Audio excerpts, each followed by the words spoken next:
અમરનાથ યાત્રા માટે આજથી રજીસ્ટ્રેશન શરૂ। 29 જૂનથી યાત્રા શરૂ થશે। જાણી લો રજીસ્ટ્રેશનની પ્રોસેસ કઈ રીતે છે, શું કરશો અને શું છે ગાઈડલાઈન।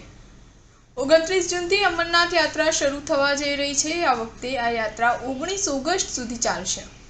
ગત વર્ષે આ યાત્રા 1 જુલાઈ 2023 સુધી શરૂ થઈ હતી અને આ વખતે યાત્રા 52 દિવસ સુધી ચાલશે। આ માટેનું રજીસ્ટ્રેશન 15મી એપ્રિલ એટલે કે આજથી શરૂ થઈ ગયું છે। સરકારી આદેશ અનુસાર 13 થી 70 વર્ષની વયના ભારતીય નાગરિકો અમરનાથ યાત્રા કરી શકે છે।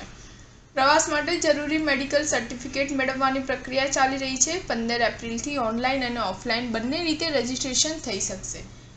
ઓનલાઈન રજીસ્ટ્રેશન માટે તમે શ્રાઇન બોર્ડની ઓફિશિયલ વેબસાઇટ પર લોગિન કરી શકો છો। જો તમે મોબાઈલ એપ્લિકેશન દ્વારા રજીસ્ટ્રેશન કરાવવા માંગતા હોય તો તમારે શ્રી અમરનાથજી યાત્રા એપ ડાઉનલોડ કરવી પડશે। જ્યારે ઓફલાઈન નોંધણી Punjab national bank, SBI, yes bank અને જમ્મુ અને કાશ્મીર બેંકમાંથી કરી શકાય છે।